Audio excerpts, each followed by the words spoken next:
கர்த்தருடைய பரிசுத்த நாமத்துக்கு ஸ்தோத்திரம் உண்டாவதாக.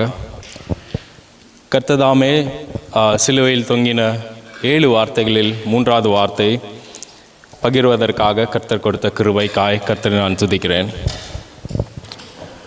நாம் கர்த்தர் கொடுத்த அந்த வார்த்தை நாம் தியானிப்பதற்கு முன்பதாக தலைகளை தாழ்த்தி ஜெபிப்போம். கர்த்தாவே துதிக்கிறோம் ஆண்டவரே, இயேசுவே ஸ்தோத்திரம். கர்த்தாவே, எங்களுக்காய் நீர் பாடுபட்டு சிலுவையிலே கர்த்தாவே ஸ்தோத்திரம், எங்கள் பாவங்களுக்காக கர்த்தர் நீர் மழித்தீரே, அதற்காய் நன்றி அப்பா ஸ்தோத்திரம். கர்த்தாவே, நீர் ஆண்டவரே இயேசுவே ஸ்தோத்திரம், நாங்கள் பாவிகளாக இருக்கும்போது எங்களுக்காய் கர்த்தர் நீர் ஆண்டவர் இறங்கினதற்காய் நன்றி. எங்களுக்காக மரித்ததற்காக கர்த்தர் ஆண்டவரே நீர் எவ்வளவாய் அன்பு கூர்ந்தீர் என்று நாங்கள் நினைவு கூறுகிறோம். ஆண்டவரே இயேசுவே ஸ்தோத்திரம், தியானிக்கும் போது ஆண்டவரே மனிதனை மறைத்து கர்த்தர் நீர் ஆண்டவரே இருதயத்தில் பேசுங்க, பலப்படுத்துங்கப்பா ஸ்தோத்திரம். ஆண்டவரே இயேசுவே தியானிக்கும் வார்த்தை ஆண்டவரே எங்கள் வாழ்விலே நாங்கள் அதை ஆண்டவரே இயேசுவே செயல்படுத்தவும் என் தேவன் நீர் கிருபை செய்வீராக. எல்லாவற்றையும் மீட்பர் இயேசு கிறிஸ்துவின் மூலமாய் வேண்டிக் கொள்கிறேன் பிதாவே, ஆமென் ஆமென். எடுத்துக்கொள்வோம் யோவான் 19:26-27.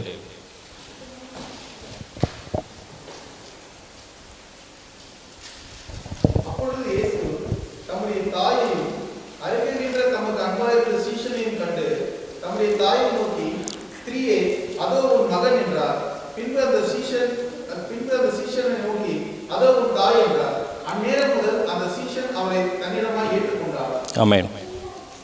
இந்த வார்த்தை 7 வார்த்தையில் 3வது வார்த்தையாக, கடைசியாக கர்த்தர் பேசின 7 வார்த்தைகளில் இது 3வது வார்த்தை. இந்த வார்த்தையின் முக்கியத்துவத்தை உங்களிடத்தில் பகிர்வதற்காக கர்த்தர் கொடுத்த கிருபைக்காய் நான் அவரை துதிக்கிறேன். இந்த இடத்திலும் ஆண்டி சொன்னது போல் நம்ம அந்த கான்டெக்ஸ்ட்டை புரிஞ்சுக்கணும். இந்த வார்த்தை எந்த இடத்துல பேசப்பட்டது, இந்த வார்த்தையின் முக்கியத்துவம் என்ன அப்படின்னு சொல்லி இதில் நம்ம அறிந்து கொள்வது முக்கியம். இப்போது இந்த வார்த்தை பேசுவதற்கு முன்பதாக கர்த்தர் மரியாளை, தன் தாய் ஆகிய மரியாளை பார்த்து கேட்பதற்கு முன்பதாக பஸ்கா பண்டிகைக்காக இஸ்ரவேல் ஆலயத்துக்கு செல்வதற்காக சென்று கொண்டு திரும்பி வரும்போது கர்த்தர் அந்த கூட்டத்திலே, இயேசு கிறிஸ்துவானவர் அந்த கூட்டத்திலே காணாமல் போய்விட்டார். அதனால் ஒரு 3 நாட்கள் அவர்களை தேடுறாங்க. மரியாள், அவங்க தாயும் சகோதரர்களும் அவரை தேடுறாங்க. 3 நாளைக்கு அடுத்து நம்ம பார்த்தோன்னா ஒரு சபையில், ஒரு ஆலயத்தில் உட்காந்து போதகர்களோடு பேசி கொண்டிருக்கிறார் கர்த்தர். ஸோ இந்த 3 வார்த்தைகளில் இந்த முதலாவது காரியத்தை நான் இதை ஏன் இந்த சிச்சுவேஷன் ரொம்ப முக்கியம்னு நான் கொண்டு வரேன்னா, கர்த்தர் 3 தடவை இயேசு கிறிஸ்துவானர் 3 தடவை தன் தாயாக மரியாள் இடத்துல பேசியிருக்கிறாங்க. அதாவது பைபிளில் அது குறிக்கப்பட்டிருக்கிறது 3 இடத்துல. இது முதலாவது இடம். மரியாள் இடத்துல மரியாள் கேட்குறாங்க, மகனே ஏன் இப்படி நீங்கள் இங்கே ஒரு இடத்துல உட்காந்துருக்கீங்க, நாங்கள் 3 நாளாக நாங்கள் தேடிக்கொண்டு இருக்கோம் அப்படின்னு சொல்லும் போது அவர் சொல்கிறாரு. திரும்பி வாசிப்போம். வாசிப்போம் லூக் 2ஆம் அதிகாரம் 49வது வசனத்தை வாசிப்போம்.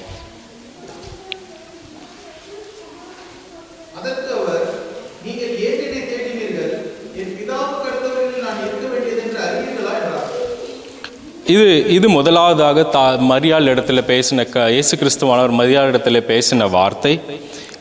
இதன் சாராம்சம் என்னவென்றால், இதோடைய முக்கியத்துவம் என்னவென்றால், இதில் இந்த பீரியடை ப்ரிப்பரேஷன் பீரியட் என்று சொல்லுகிறார்கள் வேத வல்லுநர்கள்.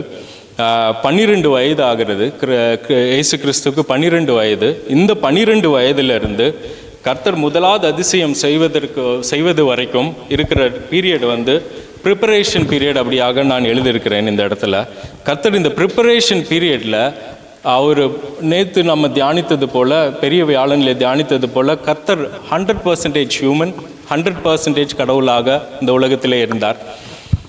100% கடவுள் ஆழ்வதற்கு முன்பதாக மனிதனாய் வந்த தேவன் தன்னை வெறுமையாக்கி கொண்டு, அந்த கடவுளுடைய பாத்திரத்தை எடுத்துக்கொள்வதற்காக தான் செய்த அந்த ப்ரிப்பரேஷன் ஃபேஸ் தான் இந்த ஃபேஸ். ஸோ இதில் கர்த்தர் என்ன செய்தார் அப்படின்னு நம்ம பார்ப்போம். வாசிக்கிறதுக்கு நேரம் இல்லை. கர்த்தர் ஜெபித்தார், கர்த்தர் உபவாசித்தார், அடுத்ததாக கர்த்தர் சோதிக்கப்பட்டார். இந்த 3 காரியங்கள் வனாந்திரத்திலே கர்த்தர் சோதிக்கப்பட்டார். இந்த 3 காரியமும் நம்மளுடைய வாழ்விலும் இந்த ப்ரிப்பரேஷன் பீரியடில் நம்மளோட வாழ்வில் இந்த காரியங்கள் எல்லாம் நடப்பது முக்கியம். அதாவது சோதனை காலம் கண்டிப்பாக நம்மளுக்கு ஒன்று உண்டு. இந்த ஜெபத்திலையும் அதனால் உபவாசத்திலையும் நாம் தரித்திருப்பது ரொம்ப முக்கியமான இந்த ப்ரிப்பரேஷன் பீரியட்ன்றது ரொம்ப முக்கியமாக இருக்கிறது. இது இது இது நம்ம வேத வல்லுநர்கள்ட்ட கேட்கக்கூடிய கேள்வி, அநேகர் இதை கேட்கக்கூடிய கேள்வி என்ன என்றால்,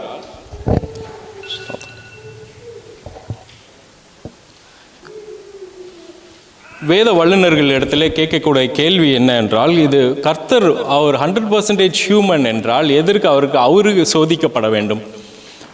எதுக்கு அவர் வனாந்திரத்தில் கொண்டு போகப்படும்? எது பிசாசுக்கு சொல்கிற காரியங்களுக்கு அவர் ஏன் போய் நின்று அதுக்கு பதில் சொல்ல வேண்டும் அப்படின்ற ஒரு கேள்வி இருக்குது. ஆனால் கர்த்தர் நம்மளுக்கு முன்பதாக போய் இந்த சோதனைகள் காலங்களில் எல்லாவற்றிலும் அவர் முன்பதாக இருந்து அவர் நம்மளுக்காக அதை செய்து காட்டியிருக்கிறார். சிஸ்டர் சொன்னது போல் கர்த்தர் நம்மளால் செய்யக்கூடிய அந்த காரியம் கிடையாது. அது நம்மளுக்கு நேரிடுகிறதெல்லாம் கர்த்தர் முன்னாடியே போய் நம்மளுக்காக செய்திருக்கிறார். வாசிப்போம் 1 கொரிந்தியர் 10ஆம் அதிகாரம் 13ஆம் வசனத்தை.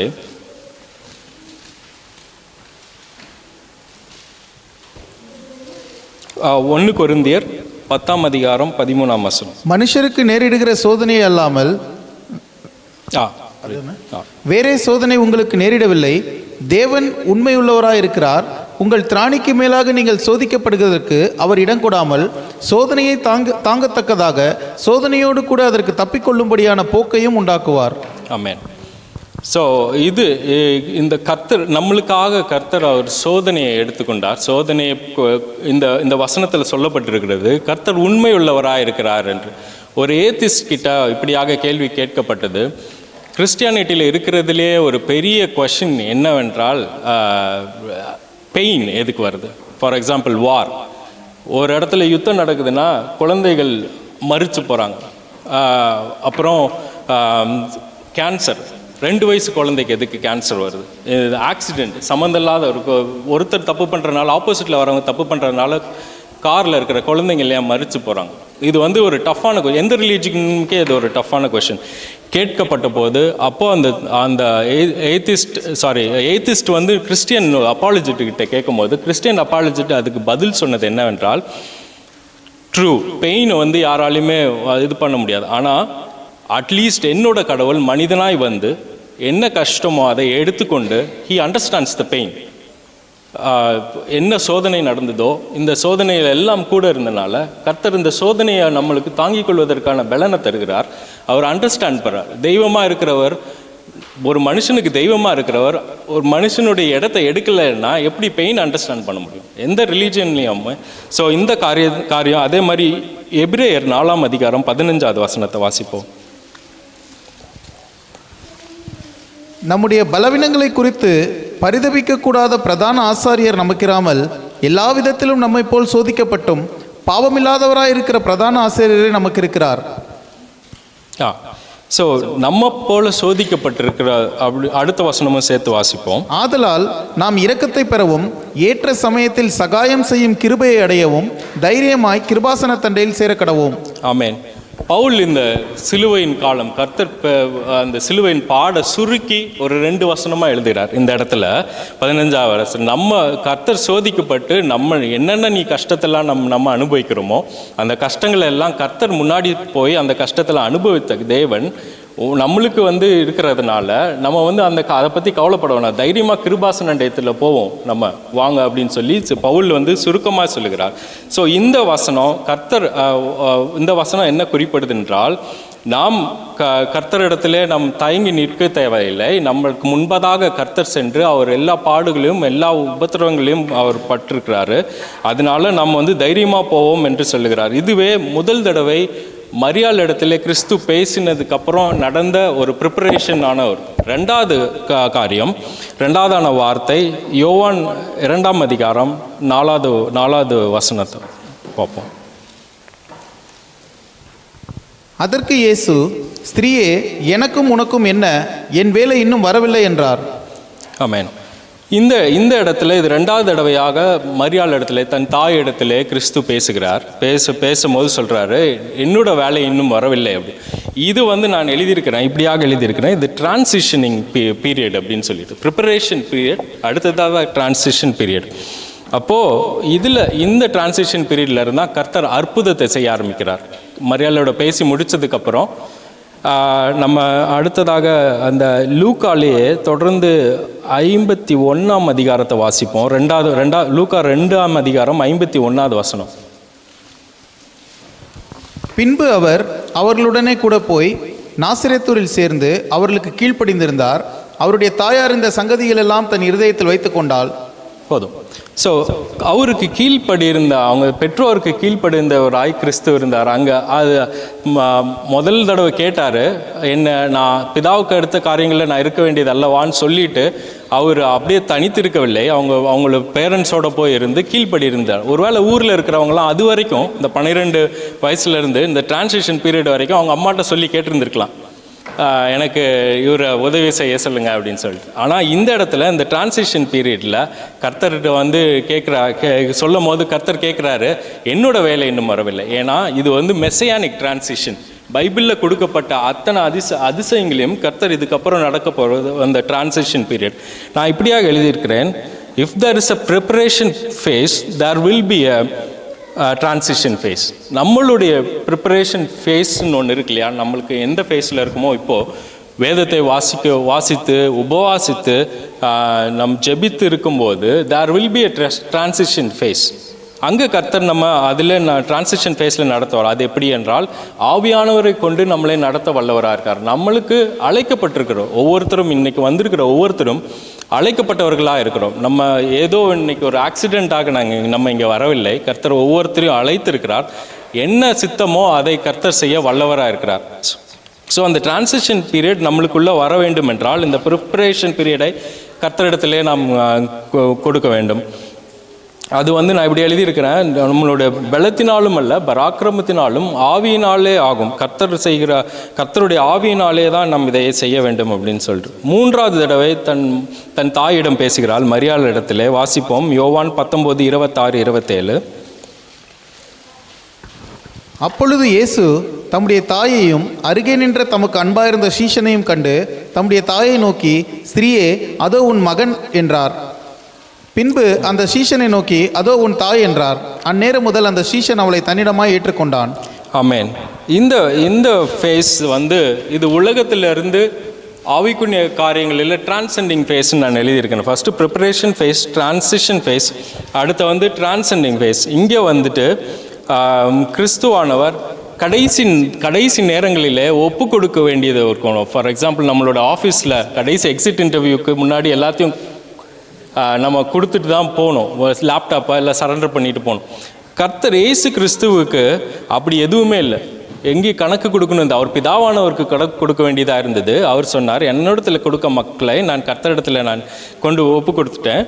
இப்போது வந்து கடைசியாக உலகத்தில் வருவதற்கு மரியாள் தன்னை ஒப்பு கொடுத்ததுனால, பக்கத்தில் தன்னோட அன்பான சீஷன் இருந்ததுனால, அவங்க 2 பேர் சிஸ்டர் சொன்ன மாதிரி எல்லாருமே அங்கே இருந்தவங்க எல்லாருமே கிறிஸ்துவை அறிந்தவர்கள் எல்லாருமே தூரத்தில் போய் நின்றுட்டாங்க.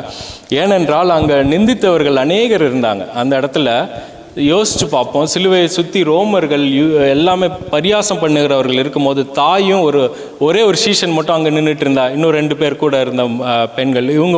இவங்க மட்டும் இருந்தால் எப்படி இருக்கும், எப்படி இருக்க முடியும் அந்த இடத்துல? ஆனால் அந்த இடத்துல யோவானும் மரியாளும் இருக்காங்க. நம்ம வாசிப்போம் லூக்கா 23:49. அவருக்கு அறிமுகமானவர்கள் எல்லாரும் கலிலேயாவிலிருந்து அவருக்கு பின் சென்று வந்த ஸ்திரீகளும் தூரத்தில் நின்று இவைகளை பார்த்து கொண்டிருந்தார்கள். ஆனால் யோவானும் தாயாகிய மரியாள் மட்டும் அங்கே இருக்கிறாங்க. திரும்பி வாசிப்போம் அந்த 19 யோவான் 19:27 வாசிப்போம், 26 வாசிப்போம். அப்பொழுது இயேசு தம்முடைய தாயையும் அருகே நின்ற தமக்கு அன்பாயிருந்த சீஷனையும் கண்டு தம்முடைய தாயை நோக்கி, ஸ்திரீயே, அதோ உன் மகன் என்றார். ஸோ அப்போ அதோ உன் மகன் என்றால் பேசிக்கூட தூரத்தில் தான் இருக்காங்க. ஸோ அந்த இவங்க 2 பேரும், ஸோ இவங்க 2 பேருக்கு எடுத்த கர்த்தர் அவங்க காரியத்தை ஒப்பு கொடுக்குறாரியோ.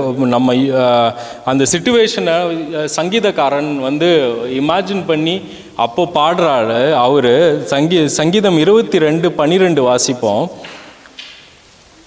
இது தீர்க்க தரிசனமா தாவீது பாடின பாட்டு. அநேகம் காளைகள் என்னை சூழ்ந்திருக்கிறது, பாசான் தேசத்து பலத்த எருதுகள் என்னை வளைந்து கொண்டது. இது கர்த்தர் சொல்ற வார்த்தையே தீர்க்க தரிசனமா தாவீது பாடினது. இந்த சிச்சுவேஷன்ல இவங்க 2 பேரும் நிற்கிறது எப்படி இருக்கும், யோவானும் மரியாளும். ஆனால் கர்த்தர் அவங்களை பார்த்து அவங்களை சொல்லுகிற வார்த்தை 26 யோவான் 19:26 அதோ உன் தாய் என்று சொல்லி ஒப்பு கொடுக்கிறார் யோவான் இடத்துல மரியாளை தாயின்னு சொல்லுகிறார். மரியாள் இடத்துல ஏதோ உன் மகன் சொல்லிட்டு ஒப்பு கொடுக்குறாங்க. ஸோ கர்த்தர் இடத்துல நம்ம பிரியமாக இருக்கும்போது கர்த்தர் நம்மளிடத்துல ஒப்பு கொடுக்கிறவராக இருக்கார். அவரிடத்துல அருகில் இருக்கும்போது அவர் சிலுவையின் தியானத்தை அந்த கடைசி அந்த நேரங்களிலுமே கர்த்தர் ஒப்பு கொடுக்கிறவராக இருக்கிறார். இந்த 3 வசனங்கள் தான் அங்கே சிலுவையில் நடக்கிற சுற்றி இருக்கிற காரியங்களை பற்றி கர்த்தர் பேசுகிறார். அதுக்கப்புறம் பிதாவோட பேசி அது ஒரு டிரான்சிஷன் ஆகுது இதுக்கப்புறம் இந்த வசனங்களுக்கு அப்புறம். அதே போல் சொன்னது போல் முதலாவது நம்ம ப்ரிப்பரேஷன் நம்மளுடைய வாழ்விலே எந்த நிலைமையில் இருந்தாலும் கர்த்தர் எப்படி ஜெபித்தாரோ, கர்த்தர் எப்படி உபவாசித்தாரோ, கர்த்தர் சோதனையை எப்படி தாங்கிறதுக்கு கர்த்தர் நம்மோடு இருந்து பதில் தருகிறாரோ, அந்த காரியங்களை நம்ம செய்யும் போது there will be a transition period where கர்த்தர் நம்மளை எப்படி எதுக்காக தெரிந்து கொண்டாரோ, எதற்காக அழைத்தாரோ அதிலே கர்த்தர் நம்மளை கொண்டு போக வல்லவராக இருக்கிறார். அதுக்கப்புறம் கடைசியாக டிரான்செண்டிங் பீரியட் நம் வாழ்வு முடிந்ததுக்கப்புறம், இந்த உலகத்தின் வாழ்வு கடைசியாக முடிந்ததுக்கப்புறம் கர்த்தர் நம்மை அவர் நித்தியமாய் கர்த்தரோடு இருப்பதற்காக நம் கர்த்தர் அருகிலே நிற்பது ரொம்ப முக்கியம் என்று இந்த 3 காரியங்களை உணர்த்தினதற்காய் நான் கர்த்தரை தொடுத்து நான் ஜெபிக்க விரும்புகிறேன். கர்த்தாவே துதிக்கிறோம் அப்பா, ஸ்தோத்திரம். கர்த்தாவே நீர் ஆண்டவரே வேதத்திலே மறைப்பொருளாய் கர்த்தாவே ஸ்தோத்திரம் அநேக காரியங்களை வைத்து எங்களுக்கு நீர் கற்றுக் கொடுத்துறதற்காய் நன்றி அப்பா, ஸ்தோத்திரம். தியானித்த ஆண்டவரே வார்த்தை போல எங்கள் வாழ்விலே நாங்கள் ஆண்டவரே ஸ்தோத்திரம் உம்முடைய வசனங்களை கேட்கிறவும், ஆலயத்திலே போதுகிற இடத்துல வசனங்களை கேட்கவும் ஆண்டவரே உம்மை போல நாங்கள் ஜெபிக்கவும், உம்மை போல உபவாசிக்கவும் ஆண்டவரே ஸ்தோத்திரம் உம்மிடத்திலே நாங்கள் ஆண்டவரே பெற்றுக்கொண்டதே ஆண்டவரே அந்நாள் வரைக்கும் காத்துக்கொள்ள ஆண்டவரே உம்மிடத்திலே நாங்கள் ஒப்பு கொடுக்கவும், உம்மிடத்திலே அருகிலே நின்று ஆண்டவரே உம்முடைய காரியத்தை நாங்கள் பெற்றுக்கொள்ளவும் என் தேவன் நீர் கிருபை செய்வீராக, பலப்படுத்துவீராக. எல்லாவற்றையும் மீட்பர் இயேசு கிறிஸ்துவின் மூலமாய் வேண்டிக் கொள்கிறேன் பிதாவே, ஆமென். ஆமென்.